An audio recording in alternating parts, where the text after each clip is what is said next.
Hello everyone, it's Simonne here, and I'd like to talk to you about animal communication. Especially now, since lockdown is beginning to ease, we want how to support our pets. Not talking mainly dogs. You can include some kitty cats in this, but cats usually like their own independence, they like their own space, and if you're like my cat, I've taken up the spare room now. I've moved everything online and I'm now using his room. So he has stopped using it. He's going in a different room when I'm in his room now. So as I'm talking about, it's dogs that we want to talk about here and how to support them. So the big thing here is in lockdown, we have been with our pets and animals 24/7. If you've gone out to exercise or just walk, you might have taken your dog with you, but usually they've been with you 24/7 during the whole lockdown period. Now that as it's easing, we're starting to go out more. We're venturing into the world and we're leaving them a little bit more to tend to themselves. So the trick here is, number one, is the whole key is we want to interrupt the settling stage. Because now when we settle with our pets, we settle together. We keep each other company. You know, it's like it's a little touch here, a little touch there, stroking there. It's soothing. It is beautiful. But we want to interrupt this pattern now, and we want to unsettle them so they can remind themselves and retrain themselves how to settle themselves again without us, because we become the security blanket, and this is what we're easing out of. That's what we're changing and disrupting the pattern. So the first thing that I always suggest is in and out of the house without your pet. Go out of the house just for 5 minutes, go around the block, go get a coffee, just go see the weather outside, doesn't matter what it is, go outside, but do not wait behind your front door or do not wait just outside your gate of your house.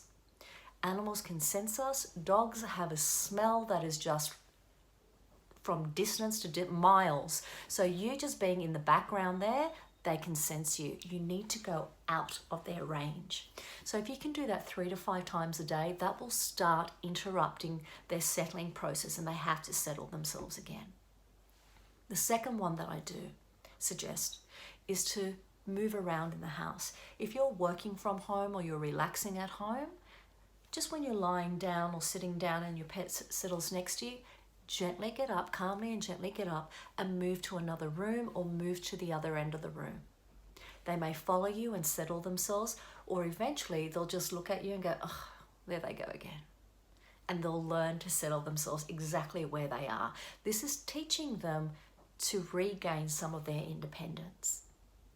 And the third thing that I want to share with you is, if you are going out, leaving your pets, doesn't matter if it's cats, dogs, birds, reptiles, fish, whatever, they are used to our energy, and it's energy that connects us to them.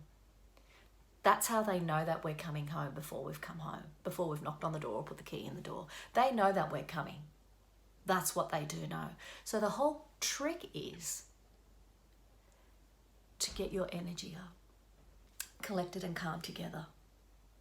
So when you're leaving, play some calm music, some meditation music, some classical music. If you're going to leave the radio or the TV on, make sure it's cruisy music. You know those talkback shows where people are talking, they're debating, they might even be arguing? That is not calm. That is like shooting the energy up, and we want to settle the energy. Just bring it down, especially while we're not there, so that they're calm and relaxed. So remember, you can download these, you can get them from YouTube, meditations, calm music, and play it constantly. Play it when you are home, so they know how to settle themselves and they're familiar with that sound to settle themselves. And then definitely play it when you're not home. And there's a fourth trick that you can do, or a tip. And I have some pet hypnosises, home alone, healing, and a few more. They run for 20 minutes. I'm talking out loud to the animals. I'm communicating all the way through it. Reiki and energy work is all infused in each recording as well. And you can play it on loop or repeat, letting the animals know what's expected and what to do. So each pet hypnosis is a different theme, a different topic. Home alone reminds them what their role is while they're home alone, and to remind them that you are coming home and that I'm company with them. Healing one is giving them a healing. They're recovering from surgery if they're feeling unwell or feeling super sensitive. It is a beautiful hypnosis for them. It works with all the humans in the family too. So I'm encouraging you now to break your patterns, change them up to help support your pet as we begin to venture outside into the world again. Help your pets find their independence and learn how to settle themselves all over again, because that's what it's about. Animal communication is through our energy. And we're always continuously exchanging energy with our pets. They're reading our emotions way before we realize what they are, cognitively understand what they are. They just don't always understand the story or the narration that goes in our head for what we're feeling. So they're like little kids. They're absorbing everything around them, and we are their constant. So enjoy the lockdown easing, keep well, keep safe, and let's teach your pets how to settle themselves again and gain their independence.